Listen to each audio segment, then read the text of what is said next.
नमस्कार, DD news पर आप सभी का स्वागत है। देश और दुनिया की बड़ी खबरों के साथ हम हाजिर हैं 4 बजे के समाचार बुलेटिन के साथ। आइए इस वक्त की बड़ी खबरों पर का रुख कर लेते हैं। कर्नाटक में प्रधानमंत्री नरेंद्र मोदी का तूफानी दौरा। उत्तर कन्नड़ के सिरसी में प्रधानमंत्री ने कांग्रेस सरकार पर साधा निशाना। कांग्रेस के लचर और तुष्टीकरण वाले रवैये की आलोचना। कहा, आतंकवादियों की मौत पर आंसू बहाना कांग्रेस का ट्रैक रिकॉर्ड।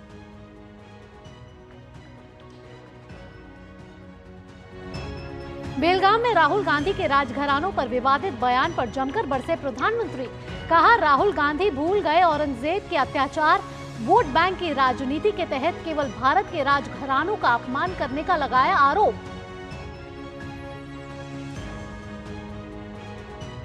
महिलाओं के खिलाफ अत्याचार को लेकर पहले से घिरी पश्चिम बंगाल सरकार। भाजपा महिला नेता को टीएमसी कार्यकर्ताओं ने हमला कर किया लहूलुहान।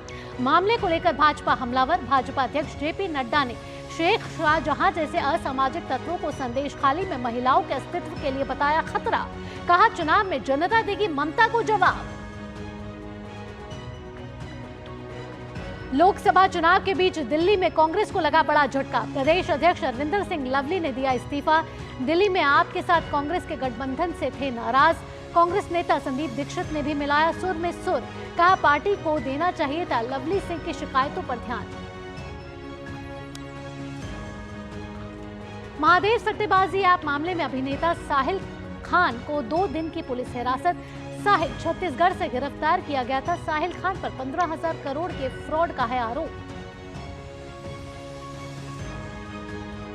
खेल की खबरों में आईपीएल में आज होंगे 2 बड़े मुकाबले।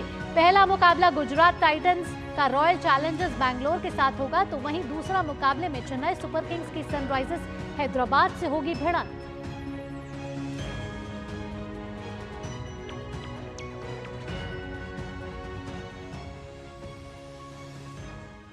सुर्खियों के बाद अब खबरें विस्तार से और सीधा लिए चलते हैं आपको उत्तर प्रदेश के इटावा, जहां भाजपा के वरिष्ठ नेता और गृह मंत्री अमित शाह चुनावी जनसभा कर रहे हैं। नरेंद्र मोदी, भाई और बहनों, एक और राम भक्तों पर गोली चलाने वाली समाजवादी पार्टी है और दूसरी ओर राम मंदिर बनाने वाली भारतीय जनता पार्टी। इटावा वालों, मुझे बताओ, अयोध्या में राम मंदिर बनना चाहिए या नहीं बनना चाहिए? जोर से बोलो, बनना चाहिए या नहीं बनना चाहिए? ये 70 साल से राहुल बाबा की पार्टी कांग्रेस और सपा राम मंदिर को रोक कर बैठी थी। आपने मोदी जी को दूसरी बार प्रधानमंत्री बनाया। 5 ही साल में केस भी जीता, भूमि पूजन भी किया और 22 जनवरी को प्राण प्रतिष्ठा कर जय श्री राम।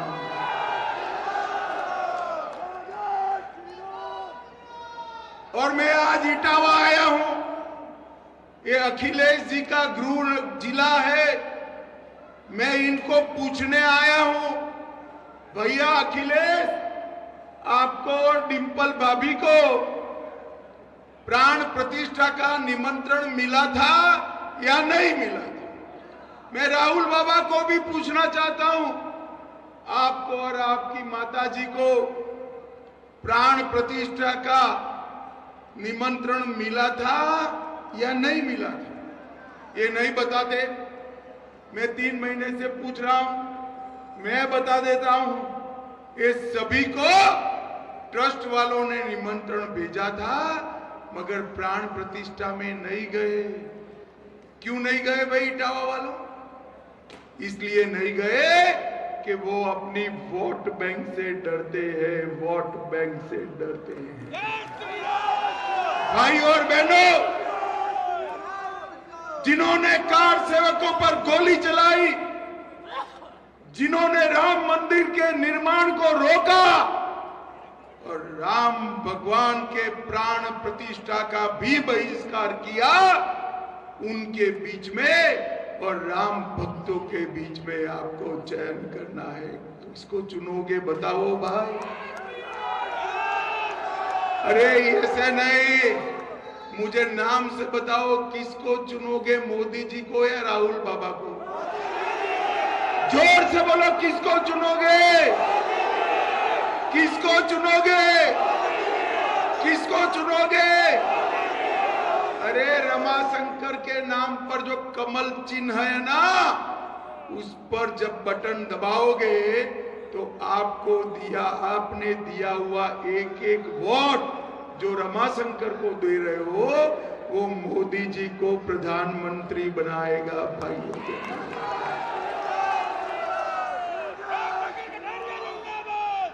और ऐसा ही पूरे देश में।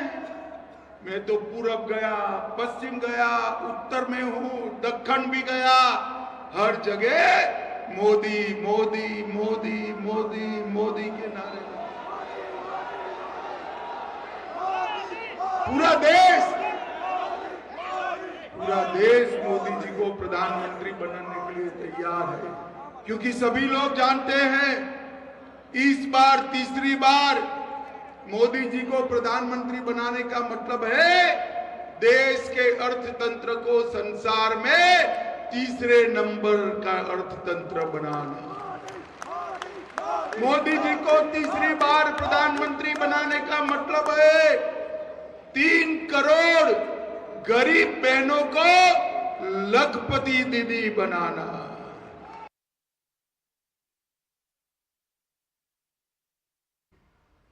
तो मिशन 80 का लक्ष्य साधने के लिए भाजपा उत्तर प्रदेश में लगातार प्रयास कर रही है।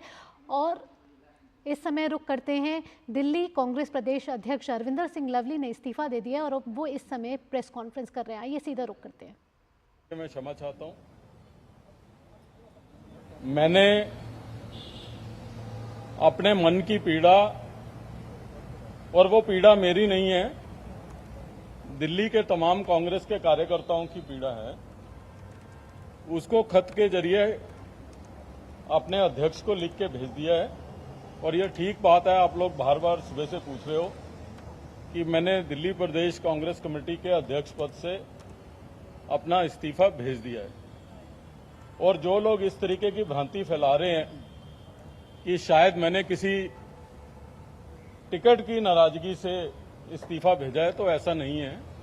आप सब लोग जानते हैं कि 3 दिन पहले प्रेस कॉन्फ्रेंस करके मैंने खुद कैंडिडेट्स को इंट्रोड्यूस कराया था। मेरी पीड़ा उन असूलों को लेके है जिनकी लड़ाई हम पिछले 7-8 साल से लड़ते रहे हैं। मैं खुद दिल्ली का शिक्षा मंत्री रहा हूं और हमारे उम्मीदवार उस भ्रांति को तोड़ने की, उस वास्तविकता को तोड़ने की बात करें। शीला दीक्षित जी की सरकार में जो काम हुए थे उसकी बजाय ये कहें, हमारा स्टैंड जरूर ये था कि हम लोग मिलकर चुनाव लड़ रहे हैं, लेकिन कभी कांग्रेस पार्टी और कांग्रेस के वर्कर्स ने ये नहीं कहा था कि हम जो है क्लीन चिट दे रहे हैं या हम लोग जो है स्कूल्स और हॉस्पिटल खोलने का क्रेडिट दे रहे हैं, जो कि वास्तविकता से कहीं दूर है। तो असूलों की और जो कांग्रेस का कार्यकर्ता दिल से महसूस करता है, उस पीड़ा को मेंशन करते हुए मैंने जो है अपना इस्तीफा भेजा है और मैंने अध्यक्ष पद से इस्तीफा भेजा है। तो मैं इतना ही केवल आपको कहना चाहूंगा। और मैं तमाम कांग्रेस के कार्यकर्ताओं का दिल की गहराइयों से धन्यवाद करना चाहता हूं, जो आज सुबह से तकरीबन 30 से 35 हमारे एक्स एमएलएस आज मुझे मिलके गए हैं। बड़ी तादाद में इंडिविजुअल अलग अलग एरियाज के कार्यकर्ता मिलके गए हैं। हमारे बहुत ही वरिष्ठ दिल्ली के पूर्व मंत्री राजकुमार चौहान जी, नसीब सिंह जी जो शीला दीक्षित जी के पार्लियामेंट्री सेक्रेटरी थे, नीरज बस्तोया जी जो हमारे कस्तूरबा नगर के एमएलए हैं, अमित मलिक जी जो हमारे दिल्ली के जो है सारे विंग्स के प्रभारी हैं, ना जाने कितने लोग, सुरिंदर शर्मा जी हमारे इलेक्शन कमेटी के मेंबर, लक्ष्मण रावत जी अभी खड़े हैं यहाँ पे इलेक्शन कमेटी के मेंबर, इशरत खान महमूद जी, कितने लोग, मैं मतलब आपको किस किस का नाम लूं, सुबह से कार्यकर्ता मिले हैं। तो आप अंदाजा लगा सकते हैं कि ये भावना अरविंदर सिंह लवली की नहीं है, तमाम कांग्रेस के लोगों की भावना है। लवली जी, अभी बाबरिया जी ने बयान दिया है, उन्होंने कहा कि इस्तीफा स्वीकार कर लिया। तो अब दिल्ली प्रदेश कांग्रेस अध्यक्ष जो रह चुके अरविंदर सिंह लवली ने आज इस्तीफा दे दिया और उनका इस्तीफा भी स्वीकार कर लिया गया है। इस समय वे प्रेस कॉन्फ्रेंस कर रहे थे, जहां उन्होंने बताया कि टिकट बंटवारे को लेकर उन्होंने इस्तीफा नहीं दिया है। ये इस्तीफा उन्होंने असूलों की लड़ाई की वजह से किया है। और अब रुख करते हैं कर्नाटक का, जहां प्रधानमंत्री नरेंद्र मोदी चुनावी दौरे पर हैं और इस समय प्रधानमंत्री कर्नाटक के दावणगेरे में मौजूद हैं। आइए सीधा रुख करते हैं। नम्रता पूर्वक ये सर झुकाकर हमेशा हमेशा के लिए मेरे देशवासियों को मैं प्रणाम करता रहूं, उनके आशीर्वाद लेता रहूं और न कभी थकूंगा, ये मेरी गारंटी है। न कभी थकूंगा, न कभी रुकूंगा, न कभी झुकूंगा और हर पल आपके लिए जूझता रहूंगा। ये गारंटी मोदी ने 10 साल आपने मुझे देखा है। भाइयों बहनों, आज मैं जहां जाता हूं, देश के हर कोने से, कर्नाटका के हर कोने से एक ही आवाज आती है, एक ही सुर सुनाई देता है। फिर एक बार, फिर एक बार, फिर एक बार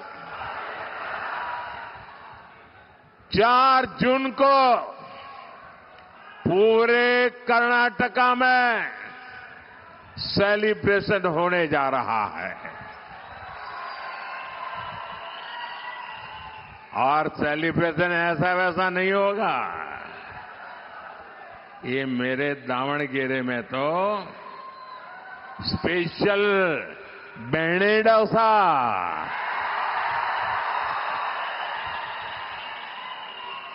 अभी से तैयारी कर लो भाई, बेणे डोसा की महक बढ़ने वाली है। साथियों, आज एक और बीजेपी सरकार देश को आगे लेकर जा रही है। दूसरी ओर कांग्रेस कर्नाटका को पीछे धकेल रही है। एक और मोदी का मंत्र है, विकसित भारत के लिए 24 घंटे काम, बिना रुके, बिना थके, 24 घंटे काम, 24/7, 24/7 और 2047।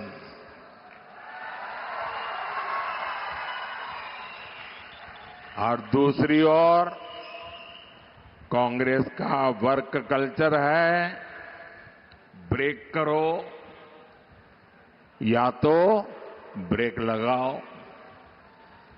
कांग्रेस देश की एकता को ब्रेक करने में जुटी हुई है और डेवलपमेंट के कामों पर ब्रेक लगाने में लगी हुई है।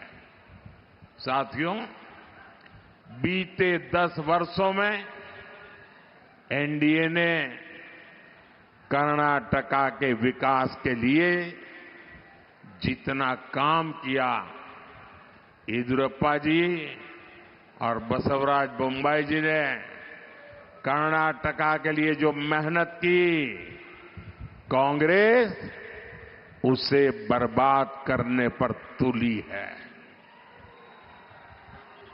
और कर्नाटका में कांग्रेस जनता को एड्रेस नहीं कर रही है। वो सुबह शाम तय करते हैं कि नंबर 2 एक को कैसे मारेगा, एक नंबर तय करता है नंबर 2 को कैसे मारेगा। वो उसको नीचा दिखाने के लिए क्या करेगा, ये उसको नीचा नहीं गया, ये यही खेल चलता है। कर्नाटक को ऊंचा दिखाने के लिए उनके पास कोई विजन ही नहीं है।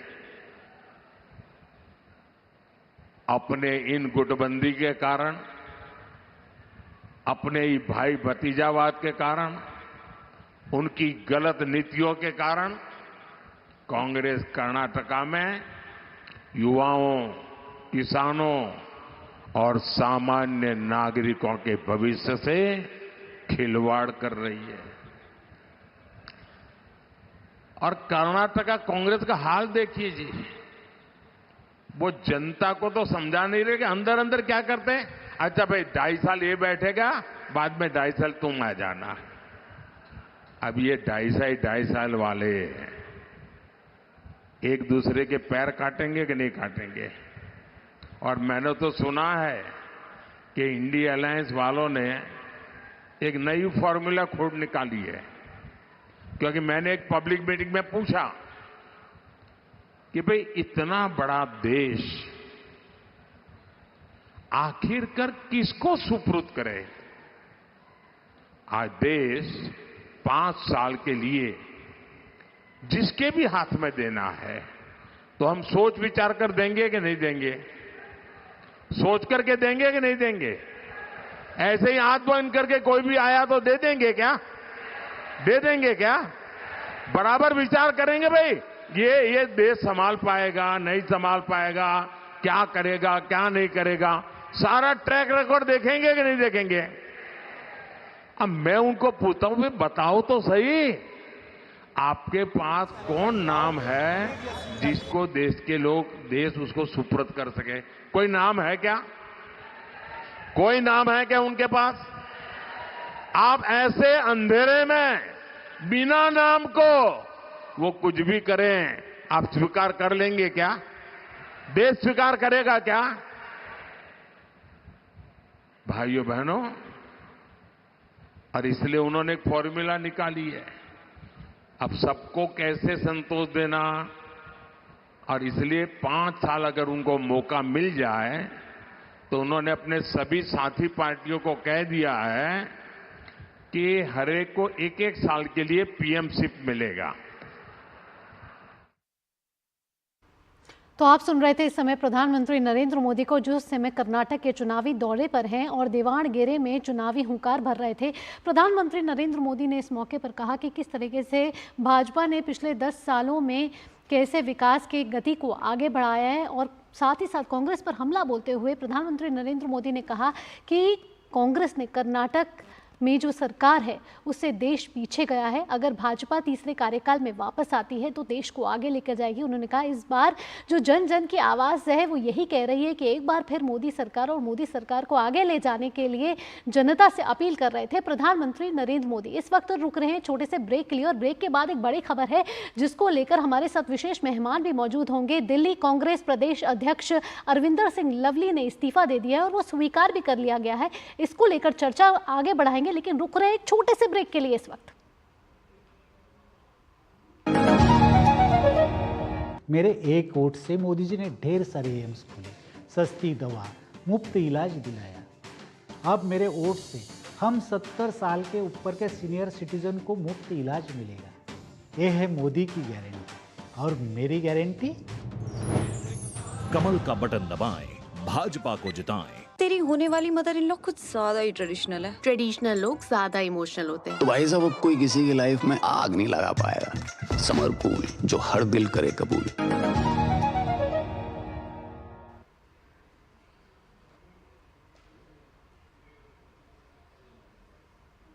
ब्रेक के बाद आपका स्वागत है, और लगातार हम आपको एक बड़ी खबर बता रहे हैं कि दिल्ली कांग्रेस प्रदेश अध्यक्ष अरविंदर सिंह लवली ने सुबह इस्तीफा कांग्रेस अध्यक्ष मल्लिकार्जुन खड़गे को सौंपा था, और वो जो इस्तीफा है वो भी स्वीकार कर लिया गया है। और इस वक्त आपने इस समय थोड़ी देर पहले अरविंदर सिंह लवली को प्रेस वार्ता करते हुए सुना, जहां उन्होंने कहा कि जो उन्होंने इस्तीफा दिया है वो सीटों के बंटवारे को लेकर नहीं दिया है, जबकि असूलों को लेकर दिया है। तो एक बड़ी चर्चा है जो इस समय हम करेंगे। हमारे साथ विशिष्ट मेहमान भी मौजूद हैं। इस समय हमारे साथ हैं अनिल बंसल जो वरिष्ठ पत्रकार हैं, साथ ही अशोक श्रीवास्तव हैं, वरिष्ठ पत्रकार हैं। आप दोनों का स्वागत है। अशोक जी, सबसे पहले मैं आपसे आना चाहूँगी, हम सुन रहे थे अरविंदर सिंह लवली को अभी कुछ देर पहले प्रेस कॉन्फ्रेंस पे, जहां उन्होंने कहा कि इस्तीफा सीटों के बंटवारे को लेकर नहीं हुआ, जबकि हुआ है असूलों को लेकर। उन्होंने कहा कि वो नाराज थे कांग्रेस से, और साथ ही साथ हमने ये भी सुना कि संदीप दीक्षित भी सुर में सुर मिला रहे थे।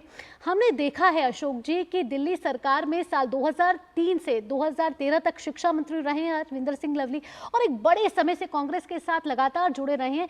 तो कितना बड़ा आंतरिक कलह दिख रहा है इस समय कांग्रेस में? अभी देखिए, कलह नहीं है। कांग्रेस लिटरली अगर कहें तो दिल्ली में दो फाड़ हो चुकी है, साफ तौर पर दिख रहा है। अब तक जो है अरविंदर सिंह लवली का जब से इस्तीफा हुआ तो कांग्रेस के अंदर जो एक गुट है, न सिर्फ कांग्रेस का एक गुट बल्कि आम आदमी पार्टी के कुछ नेता जो है सौरभ भारद्वाज जो है वो अरविंदर सिंह लवली को लगातार निशाने पर ले रहे थे और कह रहे थे अरविंदर सिंह लवली तो दरअसल जो है वो बीजेपी में शामिल हो रहे हैं, बीजेपी से उनको पूर्वी दिल्ली का टिकट मिल रहा है, हर्ष मल्होत्रा को रिप्लेस करके अरविंदर सिंह लवली लड़ेंगे, और तो इस तरह की लगातार बातें की जा रही थी। लेकिन अरविंदर सिंह लवली ने साफ कहा कि उन्होंने पार्टी से इस्तीफा नहीं दिया है, उन्होंने अध्यक्ष पद से इस्तीफा दिया है, और कुछ उसूलों को लेकर अरविंदर सिंह लवली ने यह भी कहा है कि उनसे दिल्ली कांग्रेस के 35 पूर्व विधायक, सोचिए, जो लोग शिवराज के समय में जो लोग इस तरह से कांग्रेस के सर्वे सर्वाते, ऐसे 35 पूर्व विधायक उनसे मिले हैं, और उन्होंने जो है अरविंदर सिंह लवली से कहा है कि उनके प्रति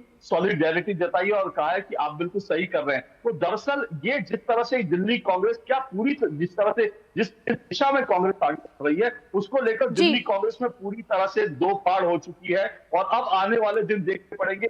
और यहां मैं कह दूं, मैंने सुबह भी ये बात कही थी कि देखिए हो क्या रहा है, दुर्भाग्य से कांग्रेस के अंदर जो लोग जा रहे हैं ना, उनको कांग्रेस जो है इज्जत अपने कार्यकर्ताओं की, नेताओं की नहीं करना चाहती, ना उनको गंभीरता से लेती है। अब आप देखिए कि अरविंद जब कुछ साल पहले जितेंद्र प्रसाद या आरपीएन सिंह ने बीजेपी से, कांग्रेस से इस्तीफा दे दिया था, तब कांग्रेस की तरफ से ऑफिशियल ट्विटर हैंडल पे कहा गया था कि पार्टी पूरा कचरा जा रहा है। तो आपके पार्टी के नेताओं को जो पार्टी छोड़ के जाते हैं उनको पूरा कचरा कहते हैं। जी अशोक जी, अशोक जी, हाँ मैं आपको रुकना चाहूंगी। मुकेश शुक्ला भी हमारे साथ मौजूद है, हमारे संवाददाता, जो इस समय अरविंदर सिंह लवली जिनकी प्रेस कॉन्फ्रेंस चल रही थी वही मौजूद है। मुकेश, मैं आपसे पूछना चाहूंगी कि किन कारणों का हवाला दिया है अरविंदर सिंह लवली ने दिल्ली प्रदेश कांग्रेस अध्यक्ष से इस्तीफा देने के?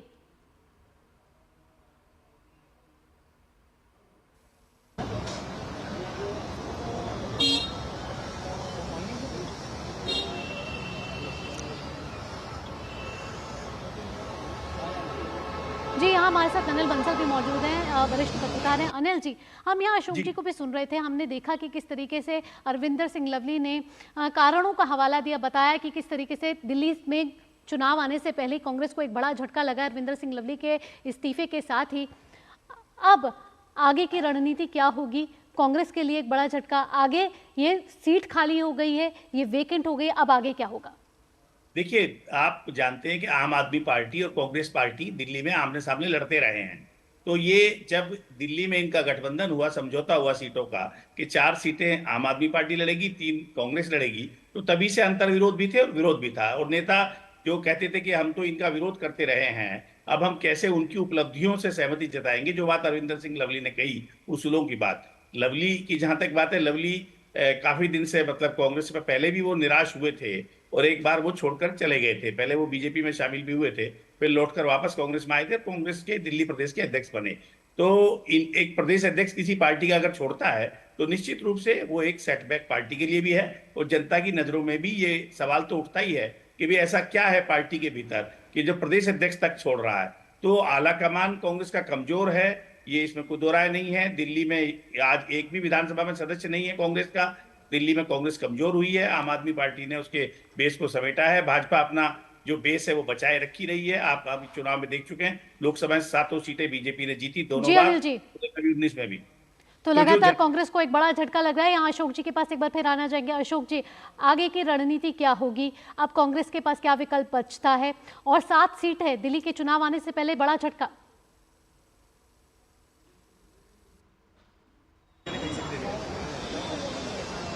एक नया अध्यक्ष जो है चुन लेगी, तो जाहिर सी बात है कि एक नया अध्यक्ष बनाना है और वो पार्टी जो उसका फैसला ले ले लेकिन बड़ी बात मैं कह रहा था, देखिए इंपॉर्टेंट बात यह है कि कांग्रेस ने जिस तरह से दीपक बाबरिया ने कहा, दीपक बाबरिया ने ये नहीं सोचा, कांग्रेस के शीर्ष नेतृत्व ने ये नहीं सोचा कि भाई अगर अरविंदर सिंह लवली जो एक निष्ठावान कार्यकर्ता रहे हैं, एक बड़े कद्दावर नेता रहे हैं, उनकी नाराजगी क्या कारण है, उनसे बात करनी चाहिए। ऐसा कुछ भी प्रक्रिया शुरू नहीं की गई, बल्कि दीपक बाबरिया ने कहा उनका मंजूर है और दीपक बाबरिया ने उल्टे आरोप लगाया। उन्होंने कहा हो सकता है वो किसी दबाव में हो, बीजेपी दबाव क्रिएट कर रही है, हो सकता है किसी दबाव में हो सकता है उनकी कुछ निजी महत्वाकांक्षा हो। तो आप जब अपने कार्यकर्ताओं और पार्टी के नेताओं से जो है संवाद नहीं करते, बल्कि उनके ऊपर उनकी नाराजगी पर उल्टा उन्हीं पे आरोप लगा देते हैं, तो फिर ऐसे में जो भी स्वाभिमानी कार्यकर्ता होगा, जो नेता होगा, उसके लिए पार्टी में काम करना बड़ा मुश्किल हो जाएगा। वही अरविंदर सिंह लवली के साथ हुआ है। तो कांग्रेस तो डिसाइड कर चुकी है वो अरविंदर सिंह लवली के बिना। अब देखना अरविंदर सिंह लवली यहाँ से आगे क्या करेंगे। तो कांग्रेस ये निर्णय ले चुकी है कि अरविंदर सिंह लवली के बाद अब कौन होगा, या फिर उसके अलावा अब कौन सा विकल्प बचता है? कि कांग्रेस जो है कमजोर हुई है, इस फैसले से कांग्रेस बहुत कमजोर हुई है और चुनाव में कांग्रेस को इसका खामियाजा भुगतना पड़ेगा। तो चुनाव में कांग्रेस को खामियाजा भुगतना पड़ेगा और कांग्रेस लगातार कमजोर होती जा रही है। एक के बाद इस्तीफे के बाद मुकेश शुक्ला हमारे साथ जुड़ चुके हैं। मुकेश, क्या कारण दिया अरविंदर सिंह लवली ने?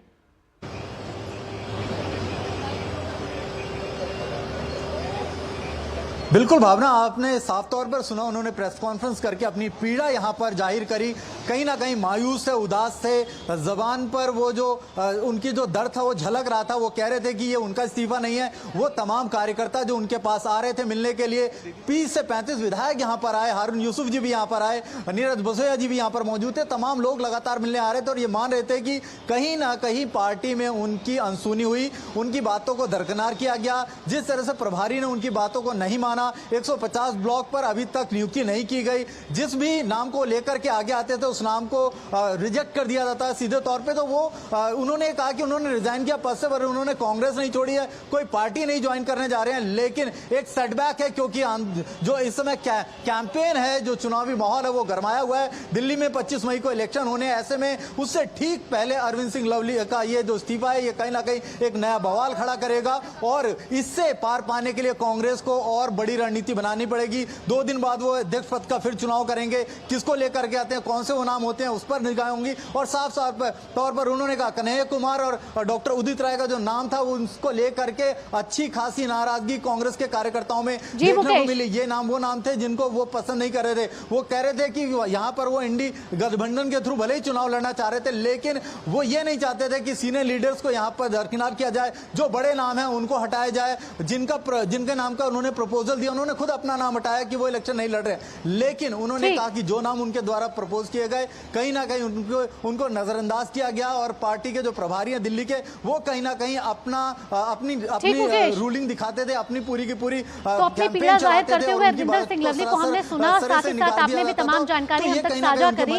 मुकेश आपका, अशोक श्रीवास्तव जी आपका और अनिल बंसल जी आपका, इन तमाम जानकारियों के लिए आपका बहुत बहुत धन्यवाद। तो कांग्रेस में लगातार एक के बाद एक झटका लग रहा है, जिसमें ये लगातार दिख रहा है कि इस्तीफों से ये दिख रहा है कि कांग्रेस लगातार कमजोर होती जा रही है और दिल्ली के कांग्रेस प्रदेश अध्यक्ष अरविंदर सिंह लवली का इस्तीफा दिल्ली के लोकसभा चुनावों से पहले ये साफ जाहिर करता है कि कांग्रेस में आंतरिक कलह जरूर है।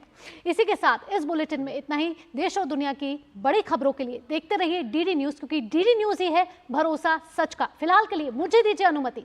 नमस्कार।